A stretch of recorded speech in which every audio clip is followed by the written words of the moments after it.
नमस्कार दोस्तों, कैसे हैं आप लोग। 2 सितंबर 2023 के डेली एडिटोरियल एनालिसिस और करंट अफेयर्स एनालिसिस में आपका स्वागत है दोस्तों।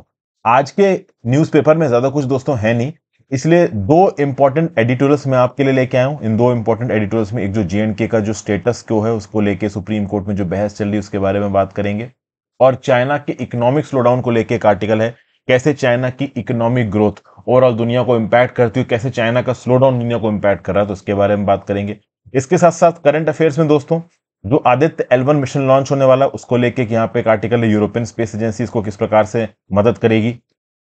फिर national mission for clean Ganga कितना तेजी से चल रहा है, कितनी टाइमलाइंस यहाँ पे पूरी हुई है, केंद्र की सरकार कितनी रिस्पॉन्सिबिलिटी उठा रहा है, राज्य की सरकार से क्या एक्सपेक्ट किया जा रहा है। क्योंकि देखिए 2014 में लॉन्च किया गया था ये 20,000 करोड़ का national mission for clean Ganga, उसके बाद से अगर अब तक आप देखो तो केवल 20% सीवेज स्पीइंग के ट्रीटमेंट प्लांट्स इंडिया के अंदर बनाए गए हैं। ऐसा बोला जा रहा है कि 2024 तक 33% सीवेज को ट्रीट करने के लिए और 2026 तक 70% सीवेज को ट्रीट करने के लिए केंद्र की सरकार सीवेज ट्रीटमेंट प्लान बना देगी। तो ये पर्टिकुलर न्यूज क्या बताती है, गंगा क्लीनिंग के रिस्पेक्ट में अभी के लिए क्या चल रहा है, इसके बारे में बात करेंगे।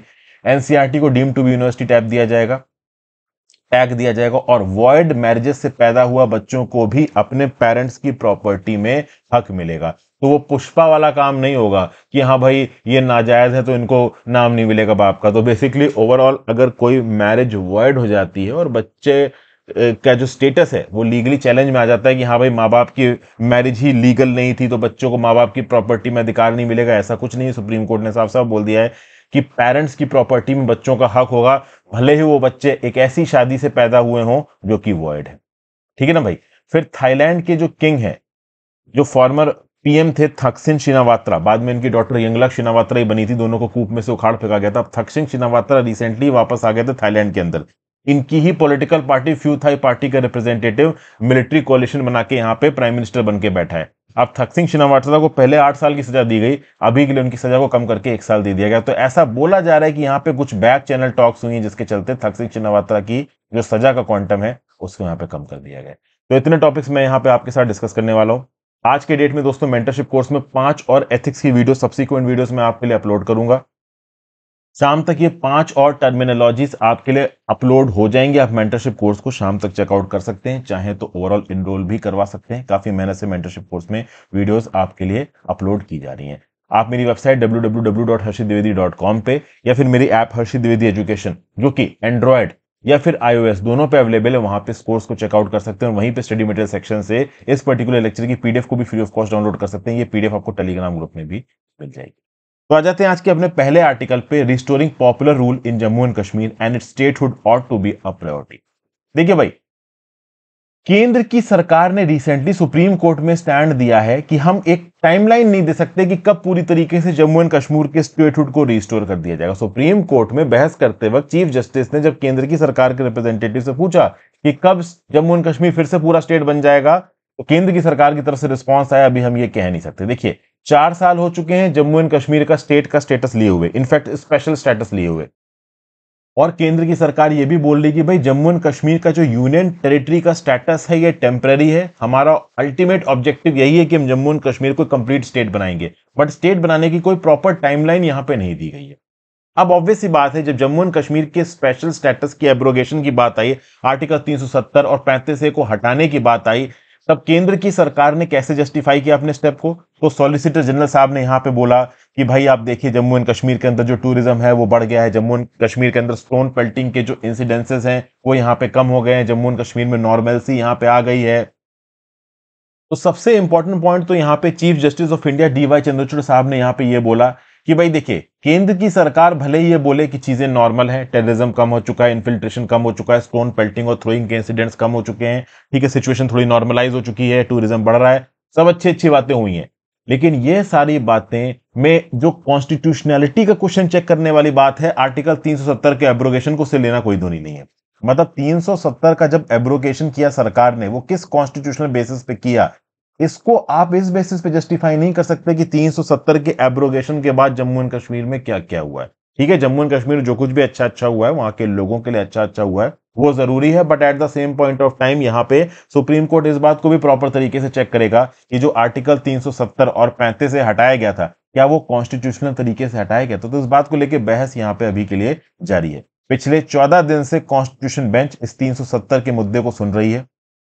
कॉन्स्टिट्यूशनल और हिस्टोरिकल इश्यूज को यहाँ पे खंगाला जा रहा है और जिस प्रकार से, जिस मैनर में स्टेट के स्टेटस को हटाया गया है, इसको चेक किया जा रहा है। जिस प्रकार से जम्मू एंड कश्मीर की टेरिटरी को रीऑर्गेनाइज किया गया है, इसको चेक किया जा रहा है, उसके बारे में बातचीत की जा रही है। Eight the same point of time देखिए दोस्तों, केंद्र की सरकार ने यहां पे कोई प्रॉपर टाइमलाइन नहीं दी है कि कब वो जम्मू एंड कश्मीर का स्टेटस रिस्टोर करेंगे as a state. But at the same point of time केंद्र की सरकार ये जरूर बोल रही है कि हाँ भाई, पंचायत इलेक्शंस होंगे, म्युनिसिपल इलेक्शंस होंगे, जो स्टेट लेजिस्लेटिव असेंबली बनाने की बात हो जा रही है उसके भी पोल्स हम कंडक्ट करवाएंगे। यहाँ पे जो इलेक्टोरल रोल्स को बनाने की बात है वो स्टेट इलेक्शन कमीशन ने बना लिए हैं, तो इलेक्शन डालने के लिए की जो प्रक्रिया है उसके लिए स्टेट इलेक्शन कमीशन ऑलमोस्ट तैयार है। बट कब एक फुल्ली फंक्शनल असेंबली, एक फुल्ली फंक्शनल स्टेट फिर से जम्मू एंड कश्मीर में आ जाएगा, इस बात को लेकर डाउट है। क्योंकि देखिए, इन्फिल्ट्रेशन, भले ही हमारी इंडियन आर्म्ड फोर्सेस ने टेररिज्म के इंस्टेंसेस को, इंटरनल डिस्टर्बेंसेस के इंस्टेंसेस को, कश्मीरी हिंदू पंडित्स को मारने के इंस्टेंसेस को कम कर दिया है, बट डेफिनेटली आज की डेट में भी एग्जिस्ट करते हैं। और बहुत हद तक जो कश्मीर की लोकल पॉलिटिकल पार्टीज हैं वो सेक्शनिस्ट टेंडेंसीज रखती हैं, पाकिस्तान के मिलने वाली टेंडेंसीज रखती हैं। तो इस रिस्पेक्ट में ऐसी पॉलिटिकल पार्टीज के ऊपर पूरे गवर्नेंस को छोड़ देना, तो कहीं ना कहीं केंद्र की सरकार को एक रिस्पॉन्सिबिलिटी अपने हाथ में रखनी है। लेट्स सी आगे क्या होता है। फिर चाइना के इकोनॉमिक स्लोडाउन को लेकर यहां पे एक आर्टिकल है। देखिए भाई, चाइना का इकोनॉमिक स्लोडाउन लंबे समय से न्यूज में रहा है और इसको लेके मिक्स्ड रिएक्शंस रहे हैं। चाइना के अंदर स्लोडाउन आ रहा है, चाइना एक मिडिल इनकम ट्रैप में फंस रहा है, चाइना के अंदर लंबे समय से डिफ्लेशन देखने को मिल रहा है और ये खराब न्यूज है पूरी दुनिया के लिए। डेफिनेटली खराब है दोस्तों, क्योंकि चाइना एक मैन्युफैक्चरिंग पावर है। हाउस है, जितनी तेजी से चाइना की जीडीपी बढ़ रही थी, ग्रोथ बढ़ रही थी, कहीं ना कहीं उसका रिपल इफेक्ट, पॉजिटिव इफेक्ट पूरी दुनिया में थे। क्योंकि चाइना एक ग्लोबल सुपर पावर था, तो ऑब्वियस बात है बड़े स्केल में वो चीजों को इंपोर्ट करता था, एक्सपोर्ट करता था, दुनिया में चीजों की अवेलेबिलिटी बढ़ती थी, इन्फ्लेशन चेक में रहता था, वगैरह वगैरह। ठीक है, तो अब समझना पड़ेगा कि क्या कॉज है और मैग्नीट्यूड है चाइना के प्रेजेंट इकोनॉमिक चैलेंजेस का। नेशनल पीपल्स कांग्रेस 2007 में उस समय की जो प्रीमियर थे चाइना के, वेन जियाबाओ, ने ये बोला कि the biggest problem with China's economy is that the growth is unstable, unbalanced, uncoordinated and unsustainable. मतलब चाइना की ग्रोथ अनस्टेबल है, अनबैलेंस्ड है, ठीक तरीके से कोऑर्डिनेटेड नहीं और अनसस्टेनेबल है। इसलिए कोर्स कनेक्शन करने की जरूरत है। ये बात वेन जियाबाओ ने 2007 में भी बोल दी थी। 2007 में भी चाइना बहुत तेजी से बढ़ रहा था। फिर ग्लोबल फाइनेंशियल मेल्टडाउन आया 2008 में। चाइना ने स्ट्रैटेजी चुनी कि वो इन्वेस्ट करेंगे बड़े बड़े इंफ्रास्ट्रक्चर प्रोजेक्ट्स में, जैसे कि रेलवेज में, हाईवेज में, एनर्जी और कंस्ट्रक्शन सेक्टर्स में। ठीक है भाई, कंजम्पशन को बढ़ाने की यहां पे बात की गई, लेकिन प्रॉब्लम है दोस्तों, यहां पे कुछ चीजों पे ध्यान नहीं दिया गया। जैसे रीजनल इनइक्वालिटी पे ध्यान नहीं दिया गया। चाइना के कुछ रीजन्स बहुत ज्यादा एडवांस्ड है, कुछ रीजन्स डिसएडवांटेज हैं, तो रीजनल इक्वालिटी स्थापित करने की कोशिश नहीं की गई। चाइना के अंदर सोशल सिक्योरिटी की कहीं ना कहीं कमी है, तो सोशल सिक्योरिटी का लैक है वहां पे। बस चाइना में एक चीज पे ध्यान दी गई है कि डबल डिजिट ग्रोथ रेट लेके आए, और डबल डिजिट ग्रोथ रेट के दम पे डेफिनेटली चाइना की जीडीपी बढ़ी है, पर कैपिटा इनकम बढ़ी है, लोगों की जेब में पैसा गया है, लोगों की जो स्पेंडिंग पावर है वो बढ़ी है। बट यहां पे जो लोगों की जेब में पैसा गया है वो इक्विटेबल तरीके से नहीं गया है। समझ गए बात को? प्रॉस्पेरिटी डेफिनेटली आई चाइना के अंदर, और चाइना के जो कम्युनिस्ट पार्टी ऑफ चाइना के लीडर्स थे उनका टारगेट ही यही था कि उनको प्रॉस्पेरिटी लेके आनी है। अब चाइना जितनी तेजी से इकोनॉमिकली ग्रो हो रहा था, कहीं ना कहीं उसकी इकोनॉमी ओवरहीट हो रही थी, और इकोनॉमी ओवरहीट होने के बाद एक समय के बाद आप इकोनॉमिक ग्रोथ के चलते और अपनी जो एक्सेसिव एक्सपोर्ट कॉम्पिटिटिवनेस है इसको मेंटेन नहीं कर पाओगे। रीजन भी बाकी कंट्रीज कंपटीशन में, जैसे आज की डेट में वियतनाम, फिलीपींस, इंडिया, बहुत सी कंट्रीज चाइना को बहुत सारे फील्ड्स में टक्कर दे रही, इवन श्रीलंका। जब जी जिनपिंग यहां पे ताकत में आया, तब जो स्टेरॉइड्स थे जिसके बेसिस पे इकोनॉमी बहुत तेजी से बढ़ रही थी, क्योंकि 2008 के बाद जब सब prime mortgage crisis I US में, तब कहीं ना कहीं चाइनीज सरकार ने, चाइनीज गवर्नमेंट ने बहुत ज्यादा पैसा पंप इन किया मार्केट में, तो उसके चलते उनकी इकोनॉमी हीट ऑफ हो गई थी। इसको स्टेरॉइड्स भी बोलते हैं। और कहीं ना कहीं जी जिनपिंग के पावर के आने के बाद ये जो ओवरऑल एक्स्ट्राऑर्डिनरी स्टेरॉइड्स का इंपैक्ट था ना चाइना की इकोनॉमी में, वो थोड़ा कमजोर भी पड़ने लगा था। चाइना के फाइनेंशियल मार्केट्स में एक और प्रॉब्लम है, यहां पे लैक ऑफ रेगुलेटरी ओवरसाइट देखने को मिलती है। क्योंकि जो लोन्स दिए जाते हैं बिजनेस को, they are basically given on the basis of proximity. China के अंदर एक टर्म फेमस है, गुआंगसी नोडल नेटवर्क, जो कि फैक्शंस, फ्रेंडशिप और रिलेशनशिप से बेस्ड है। तो वो बिजनेसेस जो कि कहीं ना कहीं चाइनीज कम्युनिस्ट पार्टी के साथ अलाइंड है, उनको थोड़ी नेचुरली ज्यादा इंपॉर्टेंस दी जाती है चाइना के अंदर। तो बेसिकली जो रेगुलेटरी ओवरसाइट है बिजनेस के प्रॉपर फंक्शनिंग के ऊपर, ये चाइना के अंदर थोड़ा मिसिंग है। ऑब्वियसली बात है, एक ऐसा एंटरप्राइज जिसकी काफी बनती है चाइनीज कम्युनिस्ट पार्टी के लोगों के साथ, वो नेचुरली यहां पे सक्सीड करेगा। ठीक है ना? जब जी जिनपिंग ने बोला कि चाइना दुनिया की सबसे बड़ी इकोनॉमी है, ही वॉज राइट। ठीक है ना, चाइना दुनिया की लार्जेस्ट डेवलपिंग कंट्री है, he was right. 19th party congress जब हुई चाइनीज कम्युनिस्ट पार्टी की 2017 में, जी जिनपिंग ने अनाउंस किया कि party would focus on quality of life issues as part of its growth strategy. इस पर्टिकुलर अनाउंसमेंट के साथ यहां पे जो लोगों की एक्सपेक्टेशन है उसके ऊपर फोकस किया जी जिनपिंग ने। जी जिनपिंग ने यह बोला कि वो सोसाइटी में इक्वलिटी को लाने की कोशिश करेंगे। ठीक है ना भाई, इक्वालिटी मतलब देखिए अब क्या, एक्सपोर्ट ड्रिवन ग्रोथ है, इन्वेस्टमेंट ड्रिवन ग्रोथ है, इंफ्रास्ट्रक्चर स्पेंडिंग ड्रिवन ग्रोथ है। अब इस पर्टिकुलर ग्रोथ में कुछ कैपिटलिस्टिक क्लास और बिजनेस ओनर्स यहां पे सक्सीड करेंगे, लेकिन सोसाइटी ओवरऑल तेजी से नहीं बढ़ेगी। तो जी जिनपिंग ओवरऑल सोसाइटी की एग्जैक्ट डिमांड को समझ के ये भी कहने की कोशिश कर रहे हैं कि हाँ भाई, कॉर्पोरेट्स एक लिमिट से ज्यादा ताकतवर ना हो, अमीर ना हो, जरूरी ये है कि सोसाइटी में एक प्रकार की इक्विटी को लेके आया जाए। और कहीं ना कहीं चाइना के एडमिनिस्ट्रेटर्स भी इस बात को समझ रहे हैं कि जो लंबे समय से लगातार हर साल 10% से ज्यादा इकोनॉमिक ग्रोथ चाइना के अंदर देखने को मिल रहा है, ये लंबे समय तक देखने को नहीं मिल सकता, ये कभी ना कभी नीचे आएगा ही, डिस्टेबलाइज होगा ही। आगे आने वाले समय में चाइना की इकोनॉमी जितनी तेजी से आज बढ़ रही थी उतनी तेजी से आगे बढ़ेगी, इस बात के चांसेस देखिए बहुत ज्यादा कम है। क्यों कम है उसकी वजह बताता हूं आपको।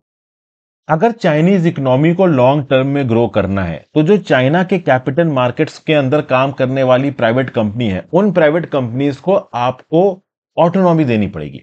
लेकिन चाइना की कम्युनिस्ट पार्टी प्राइवेट कॉर्पोरेशंस को ऑटोनॉमी नहीं दे रही। जैक मा के साथ चाइना के अंदर क्या हुआ ये आप सब जानते हैं। Jack Ma free speech, free trade, free business relations, इस प्रकार की चीजों में भरोसा रखते थे, बहुत ओपनली वोकल हो गए, गायब कर लिए गए, उठा लिए गए, एकदम से बाद में निकल के आए बिल्कुल शांत मोड में और अब बोलते भी नहीं है। तो कुल मिला के चाइना के जो प्राइवेट कॉर्पोरेशन जो बड़े बड़े बिजनेसेस हैं उनके ऊपर iron hand clamp down control है चाइनीज कम्युनिस्ट पार्टी का। अब एक सवाल यह भी उठता है कि अगर चाइनीज कम्युनिस्ट पार्टी इस हिसाब से आयरन कंट्रोल करेगी अगर चाइना के बिजनेसेस के ऊपर, तो ये बिजनेसेस आगे आने वाले समय में नेचुरली ग्रो नहीं कर पाएंगे, अपने हिसाब से इनोवेट नहीं कर पाएंगे। एक्चुअली में चाइना एक फ्री मार्केट इकोनॉमी की तरह काम ही नहीं करेगा। समझ के बात को। तो ये सब बातें ओवरऑल यहां पे बताई जा रही। यहां पे disorderly expansion of capital, mister Xi Jinping ने दिसंबर 2020 में disorderly expansion of capital term का इस्तेमाल किया, बट इसके ऊपर ज्यादा उन्होंने एलैबोरेट नहीं किया। लेकिन उसके बाद अगर आप देखो तो जो एंट ग्रुप आईपीओ का जो होने वाला था उसको विड्रॉल हो गया, जैक मा के साथ जो प्रॉब्लम वगैरह हुई थी। तो बेसिकली ज्यादातर स्कॉलर्स का यह बोलना है कि जिस प्रकार का कंट्रोल चाइनीज कम्युनिस्ट पार्टी अपने बिजनेसेस के ऊपर कर रही है, ये बहुत तेजी से ग्रो करेंगे, ऑटोनॉमस तरीके से ग्रो करेंगे, इस बात के चांसेस बहुत ज्यादा कम है। ठीक है, फिर कहीं ना कहीं चाइना के लोगों का जो कंट्रोल है अपने पैसे के ऊपर, उसमें भी कुछ ना कुछ प्रॉब्लम है। जैसे फॉर एग्जांपल जो चाइनीज है वो जितना भी कमाते हैं उसके 50% से ज्यादा वो अपनी इनकम को बचाना चाहते हैं। ठीक है ना भाई। लेकिन कई बार क्या होता है कि जो भी वहां पे सेविंग इंस्ट्रूमेंट्स अवेलेबल हैं चाइना के अंदर, उसमें लोगों का पैसा लंबे समय के लिए लॉक इन हो जाता है और फिर वो पैसा का कंट्रोल सरकार के पास चला जाता है और सरकार फिर उस पैसों को अपनी रिक्वायरमेंट्स के हिसाब से अलग अलग मार्केट के इंस्ट्रूमेंट्स में इन्वेस्ट करती है। तो चाइनीज लोग ये नहीं चाहते कि उनका जो पैसा है वो लंबे समय तक मार्केट में इन्वेस्ट रहे, लॉक्ड इन रहे। चाइनीज लोग और कोई भी इंसान ये चाहेगा कि उसके पैसे का एक्सेस उसके पास ज्यादा से ज्यादा रहे। चाइना ने बहुत सारे सोशल सिक्योरिटी मेजर्स को भी शुरू किया है कि बेसिकली जो चाइनीज हैं वो बड़े क्वांटिटी में अपना पैसा को स्टोर करते हैं, जो भी उनके सोशल इनकम है, सोशल वेलफेयर के रिस्पेक्ट में बहुत सारी स्कीमें चाइना ने अलग अलग लॉन्च की हैं, जिसके चलते अपने पैसे को चाइनीज लोग अपने पास स्टोर ना करके गवर्नमेंटल स्कीम्स में लगाएं। तो यहाँ पे जो सर्कुलेशन है वो मनी का बढ़े, इससे कॉमन प्रॉस्पेरिटी बढ़ेगी, डुअल सर्कुलेशन बढ़ेगा, डोमेस्टिक कंजम्पशन बढ़ेगा। तो इस प्रकार की आप कह लो स्ट्रैटेजी को Chinese communist party ground level पे इंप्लीमेंट करना चाहती है, बट लोग चाहते हैं कि ज्यादा से ज्यादा पैसा उन्होंने जो कमाया वो उनके पास ही सेव रहे और अपने हिसाब से वो उसको इस्तेमाल कर सकें। और एक बार किसी पर्टिकुलर पॉलिसी में चाइनीज सरकार की पैसा डाल दे तो लंबे समय के लिए वो लॉक इन हो जाता है। ठीक है ना भाई। ऐसा बताया जाता है कि चाइनीज सरकार का जो स्लो डाउन है, चाइनीज इकोनॉमी का स्लो डाउन 2015 में शुरू हो गया था, लेकिन उसके बाद से सरकार ने बहुत सारे प्रोजेक्ट्स के ऊपर स्पेंडिंग की, बहुत सारे इंफ्रास्ट्रक्चर प्रोजेक्ट्स के ऊपर स्पेंडिंग की, इसलिए ओवरऑल चाइना की इकोनॉमी में ग्रोथ दिखी। आपको पता है चाइना के अंदर इंफ्रास्ट्रक्चर को लेकर एक बहुत बड़ी सप्लाई चेन है, डिमांड है ही नहीं मार्केट के अंदर। ठीक है ना। चाइना के अंदर आप देखो घोस्ट सिटीज बनी हुई हैं, बड़े बड़े इंफ्रास्ट्रक्चर बना रखे हैं, फ्लैट बना रखे हैं कंपनियों के लिए, बिल्डिंगें बना रखी हैं। उन बिल्डिंगों के अंदर कोई बिजनेस चलाने वाला है ही नहीं, उस इंफ्रास्ट्रक्चर को किसी ने खरीदा ही नहीं। तो चाइना के अंदर जो इंफ्रास्ट्रक्चर की इतनी तेज होड़ चली है ना, उस होड़ की एक्चुअली में डिमांड ही नहीं थी और वो आज की थी। जबकि ओवरऑल कहीं ना कहीं सप्लाई साइड रिफॉर्म्स चाइनीज सरकार ने लाने की कोशिश की थी, लेकिन चाइनीज सरकार ने इंफ्रास्ट्रक्चर को जरूरत से ज्यादा पुश दे दिया और इतना इंफ्रास्ट्रक्चर बना डाला जिसकी यहां पे रिक्वायरमेंट तक नहीं है।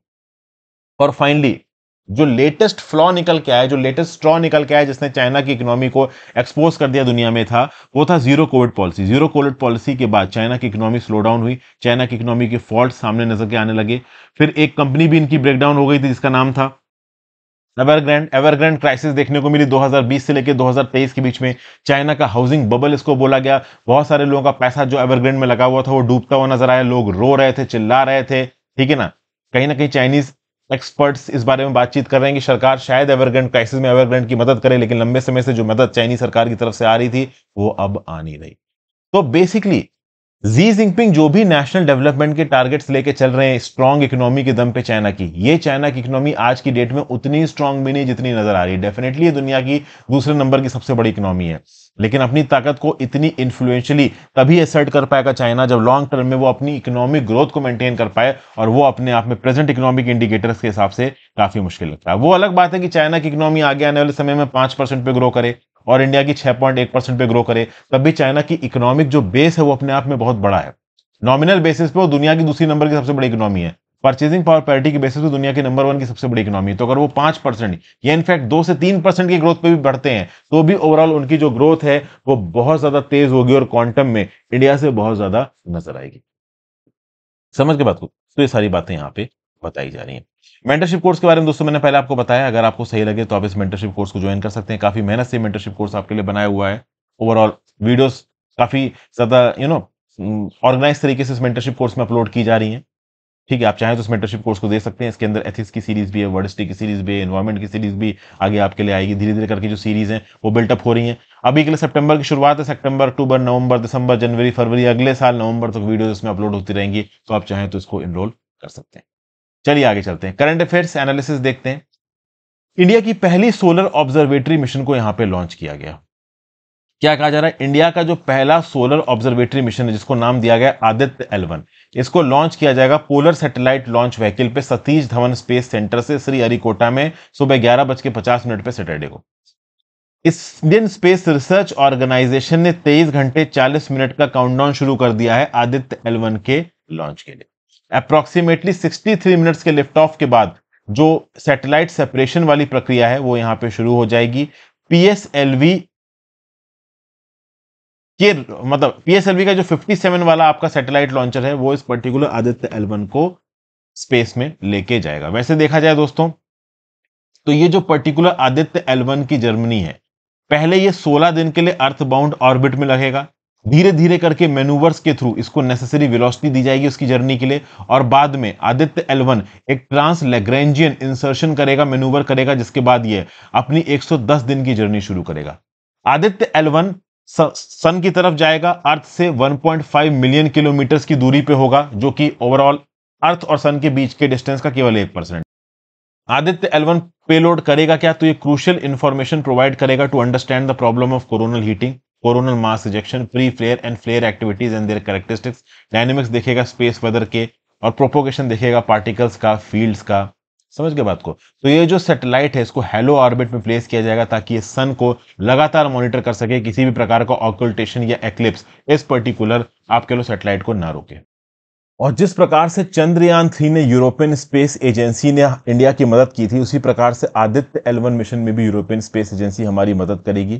क्रूशियल सपोर्ट प्रोवाइड किया जाएगा इसरो को, चंद्रयान 3 की हेल्थ को मॉनिटर करने के लिए प्रोवाइड किया गया था। आदित्य L1 के लिए भी जो डीप स्पेस कम्युनिकेशन सर्विसेज है ना यूरोपियन स्पेस एजेंसी की, जिसको आप एस ट्रैकर बोलते हो, उसको यहाँ पे डिप्लॉय किया जाएगा। तो ईएसए का global network deep space trekking stations का और इंटरनेशनली रिकॉग्नाइज्ड टेक्निकल स्टैंडर्ड्स का इस्तेमाल करके ओवरऑल यूरोपियन स्पेस एजेंसी ने बोला कि इनके पार्टनर्स बेसिकली ये इसरो की बात कर रहे हैं, तो इसरो ट्रैक कर पाएगा, कमांड कर पाएगा, रिसीव कर पाएगा data Aditya L1 space craft से दुनिया में, वो सोलर सिस्टम में कहीं पे भी हो। ऐसा रमेश चेलाथुरई जी ने बोला है, जो कि यूरोपियन स्पेस एजेंसी के सर्विस मैनेजर हैं और यूरोपियन स्पेस एजेंसी में क्रॉस सपोर्ट लाइजन ऑफिसर हैं इसरो के लिए। तो बेसिकली आदित्य L1 मिशन के लिए यूरोपियन स्पेस एजेंसी जो इनके तीनों 35 मीटर के डीप स्पेस एंटीना है, ऑस्ट्रेलिया में स्पेस में और अर्जेंटीना में, इनको डिप्लॉय करेगा। फिर जो कूरू स्टेशन है फ्रेंच गुयाना में, वहां से भी सपोर्ट प्रोवाइड किया जाएगा। कोऑर्डिनेटेड सपोर्ट प्रोवाइड किया जाएगा गुन हिली हर्थ स्टेशन यूके में। तो बेसिकली यूरोपियन स्पेस एजेंसी का बोलना है कि ये मेन प्रोवाइडर होगा ग्राउंड स्टेशन सर्विसेज का आदित्य L1 मिशन के लिए, और ईएसए स्टेशंस लगातार आदित्य L1 मिशन को शुरुआत से लेके एंड तक सपोर्ट प्रोवाइड करेंगे, चाहे फिर वो critical launch and early orbit phase हो, चाहे फिर वो L1 तक की जर्नी हो, कमांड भेजना हो आदित्य L1 को, उससे वापस डाटा लेना हो, मल्टीपल आवर्स पर डे के हिसाब से ये particular services European space agency के द्वारा प्रोवाइड की जाएंगी। ऑब्वियसली बात है, ये सर्विसेज पेड है या फ्री है, मोस्ट प्रोबेबली पेड ही होंगी। तो अगर आप देखो तो अप्रैल से दिसंबर 2022 में यूरोपियन स्पेस एजेंसी और इसरो ने मिलकर अग्रेसिवली और इंटेंसिवली इवैल्यूएट किया है कि किस प्रकार से इसरो कनेक्ट स्थापित करेगा अपने आदित्य L1 के साथ। तो इस आदित्य L1 मिशन में एक्टिवली सपोर्ट किया यूरोपियन स्पेस एजेंसी ने, किसना? इंडिया का, इसरो का। फिर भैया मिशन टू कीन Ganga remains a work in progress. भैया 7 साल हो चुके हैं गवर्नमेंट को अनवील किए हुए अपना 20,000 करोड़ का national mission for clean Ganga, और ये national mission for clean Ganga केवल 20% ही सीवेज एस्टिमेटेड प्लांट्स को बना पाया है। जो 5 राज्य हैं जहां से गंगा बह के जाती है, 5 मेजर राज्य, यहां पे जितना सीवेज, जितना कचरा इकट्ठा होता है, इन कचड़ों को ट्रीट करने के लिए जो एसटीपी बनाए जाते हैं, सीवेज ट्रीटमेंट प्लांट, इन सीवेज ट्रीटमेंट प्लांट की कैपेसिटी अभी के लिए केवल 20% है। ये बढ़ के 2024 तक 33% हो जाएगी, ऐसा कुछ प्रोजेक्शंस के द्वारा बोला जा रहा है सीनियर ऑफिशियल्स जो कि national mission for clean Ganga के अंदर काम करते हैं। और यही सीवेज ट्रीटमेंट प्लांट्स की जो कैपेसिटी है वो 60% सीवेज को ट्रीट करने तक की हो जाएगी दिसंबर 2026 तक।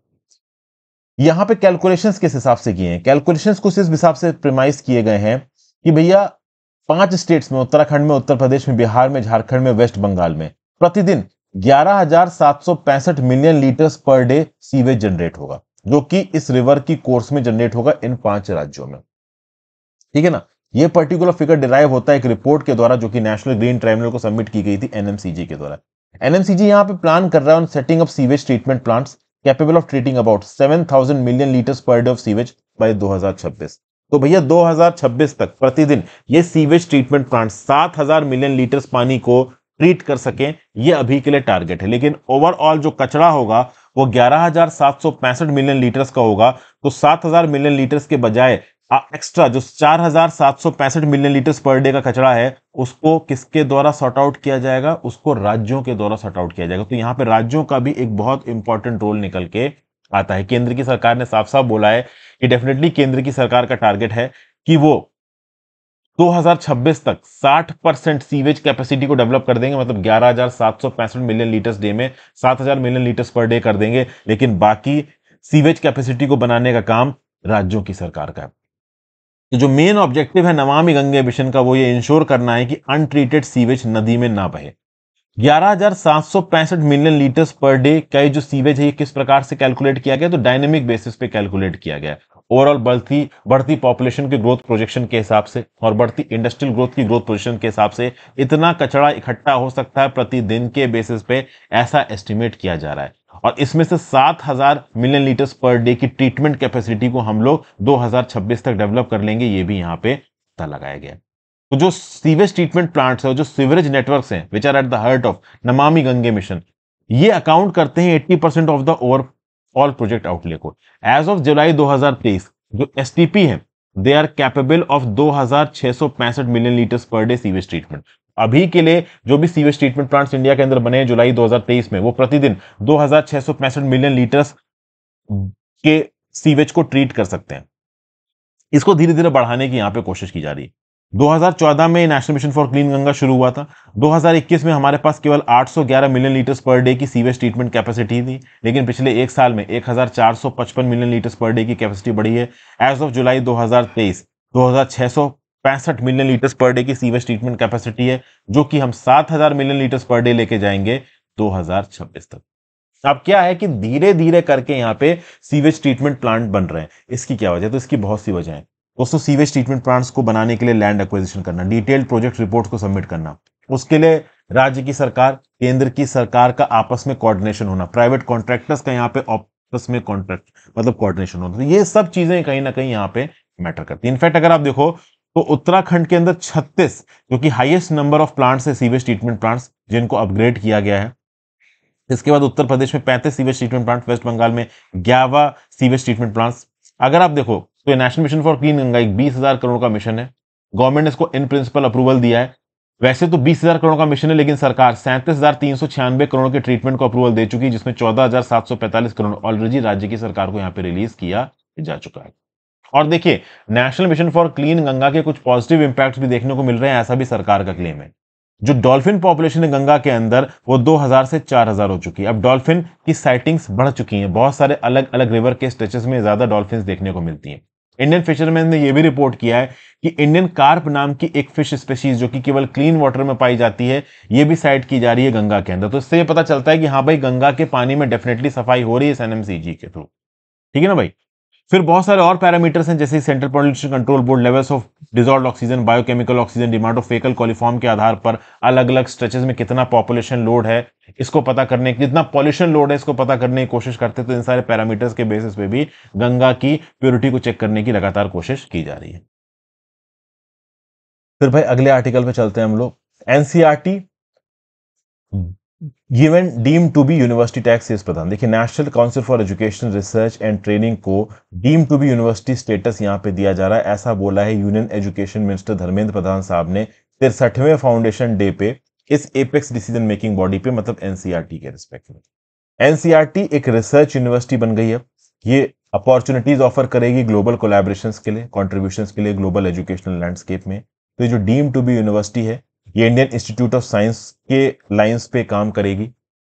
फिर यहाँ पे एनसीईआरटी के एक इनिशिएटिव के बारे में भी बात की है, जादुई पिटारा। जादुई पिटारा एक play based learning teaching material है जो कि बच्चों के लिए बनाया गया है, वो बच्चे जो कि 3 से 8 साल के एज ग्रुप में आते हैं, इसको एनसीईआरटी ने बनाया है। तो ये एनसीईआरटी का जादुई पिटारा देश के 10 करोड़ बच्चों को यहाँ पे मदद करेगा, जो कि प्ले बेस्ड लर्निंग सिस्टम में एनरोल करवाएंगे आंगनवाड़ी में या फिर pre primary section of schools में, जो कि कक्षा 2 तक चलेंगे। देखिए, उस पर्टिकुलर एज ग्रुप 3 से 8 साल की जो बच्चों का एज ग्रुप है ना, इसमें 80% ब्रेन डेवलपमेंट होता है। 8 साल तक की उम्र पे आपका 80% ब्रेन डेवलपमेंट होता है। तो जो भी यहाँ पे कंटेंट बनाया जा रहा है वो अडेप्टेड रहे मदर टंग के प्रति, ठीक है ना, और इस पर्टिकुलर कंटेंट में बच्चों के दिमाग के एवोल्यूशन के ऊपर फोकस किया जाए, ये चीज यहाँ पे करने की कोशिश की जा रही है जादुई पिटारा के थ्रू। प्लस जादुई पिटारा को की जो फाउंडर है एनसीईआरटी, इसको deem to be university tag भी दिया गया है। ये सब बातें यहाँ पे बोली जा रही है। फिर children from void marriages entitled to parents share in property. देखिए भैया, हिंदू मितक्षर लॉ के अंदर फैमिली प्रॉपर्टी को गवर्न किया जाता है। 3 जज की बेंच बैठी जिसको लीड कर रहे थे chief justice of India D Y Chandrachud साहब। उन्होंने बोला कि एक वाइल्ड मैरिज से पैदा हुआ बच्चा भी यहां पे मां बाप की प्रॉपर्टी में एंटाइटल्ड रहेगा। वॉइड मैरिज में होता ही है कि मैरिज को at the very inception void null बोल दिया जाता है। अब मितक्षर लॉ में हिंदू अनडिवाइडेड फैमिलीज के अंदर किसको कितना प्रॉपर्टी मिलेगी, इस बात के डिस्ट्रीब्यूशन को लेकर बातचीत बोली गई है। अब सबसे खास बात दोस्तों यहां पे यह है कि हिंदू सक्सेशन एक्ट में बहुत से अमेंडमेंट्स हुए हैं, ठीक है ना। अगर आप देखो तो हिंदू सक्सेशन एक्ट अमेंडमेंट 2005, यहां पे क्या बोला जा रहा है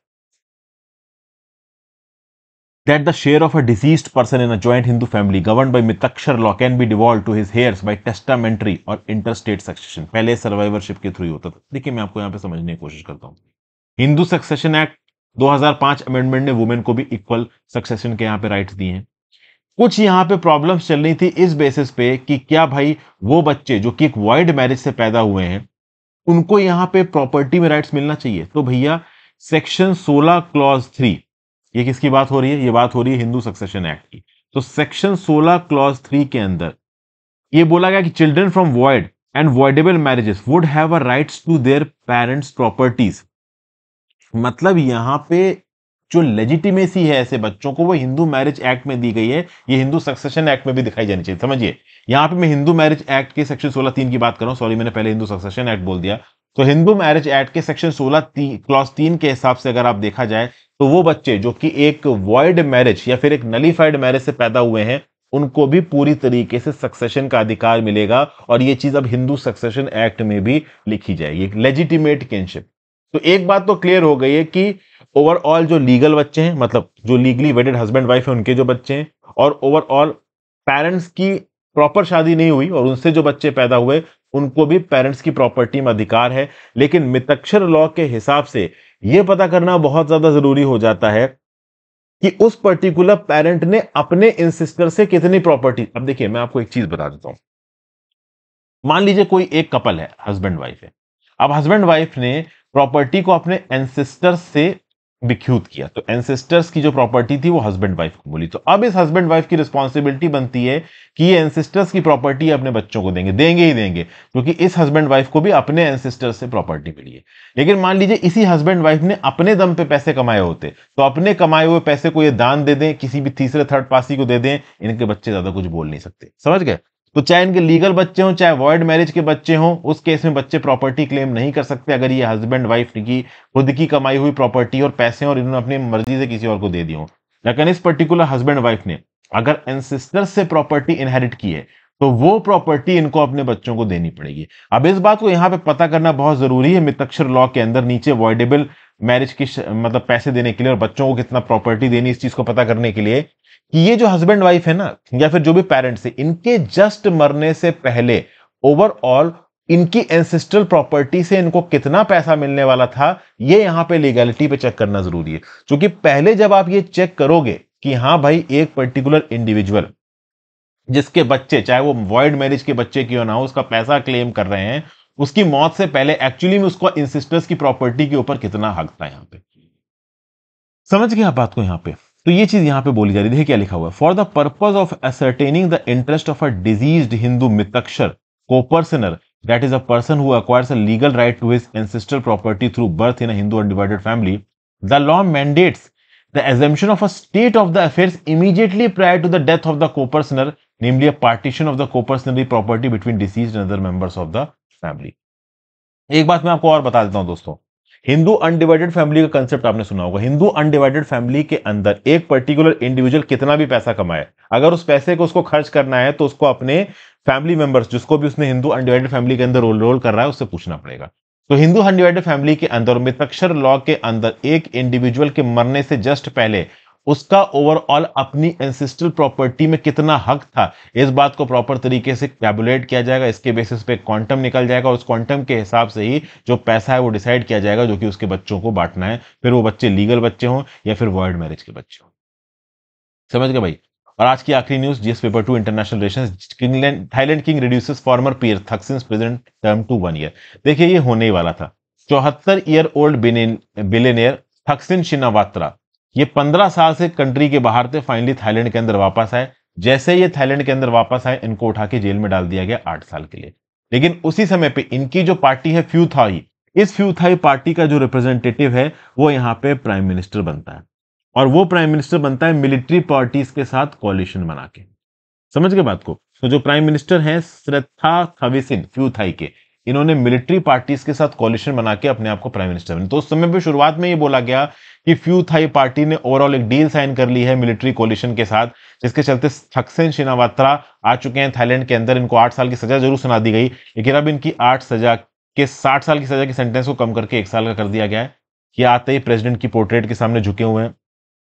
जो लिमजा पिटुनराट थे, जो कि ओवरऑल कह रहे थे कि हम मोनार्की लॉस को खत्म करेंगे, ओवरऑल मिलिट्री को अकाउंटेबल करेंगे, वो अब बाहर निकल चुके हैं। मिलिट्री कोalition ने यहाँ पे फ्यू थाई पार्टी के साथ कोalition बना लिया है। फ्यू थाई पार्टी तो डेमोक्रेसी लाने के एजेंडा पे लड़ी थी, लेकिन अब उसने अपना एजेंडा यहाँ पे बदल दिया है। थक्सिन शिनावात्रा अब केवल 1 साल की सजा काटने के बाद फ्री घूम सकते हैं। एक बैक एंड डील साइन हुई है और डेमोक्रेसी बस नाम की आ गई थाईलैंड के अंदर। अब थाईलैंड के अंदर फिर से मिलिट्री डिक्टेटरशिप ही चल रही है डेमोक्रेसी के।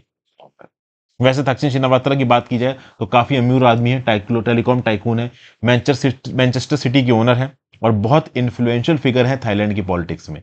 एक समय पे रूरल थाईलैंड में इनकी बड़ी तगड़ी फैन फॉलोइंग थी। अर्ली 2000 में इनकी जो पॉपुलिस्ट पॉलिसीज थी ना, उसके ऊपर जो रूरल थाईलैंड के लोग थे बड़ा प्यार करते थे इनको। बाद में कंट्री के रॉयलिस्ट और प्रो मिलिट्री लोग इनसे लड़ने लगे। बाद में इनको भी समझ में आया कि मिलिट्री से लड़के और मोनार्की से लड़के ज्यादा काम चल नहीं पाएगा, तो इन्होंने एक प्रकार का एग्रीमेंट से साइन कर दिया। इन्हीं की पार्टी का एक मेंबर प्राइम मिनिस्टर बन गया है और इनकी सजा को बहुत हद तक माफ कर दिया गया। तो डेमोक्रेसी को बाय बाय बोल दिया गया है थाईलैंड के अंदर। तो thank you for watching friends, यहाँ पे मैं लेक्चर खत्म करता हूँ। इतने ही काम के टॉपिक्स थे आज। आई होप आपको मजा आया हो। चाहे तो आप मेंटरशिप कोर्स को ज्वाइन करके इस प्रकार की और वीडियोस एक ऑर्गेनाइज फॉर्मेट में पीडीएफ के साथ देख सकते हैं मेरे मेंटरशिप कोर्स में, जो कि मेरी ऐप हर्षित द्विवेदी एजुकेशन पे अवेलेबल है। iOS और एंड्रॉइड दोनों पे ऐप अवेलेबल है। www.harshitdvedi.com वेबसाइट पे भी आप इस कोर्स को अवेल कर सकते हैं।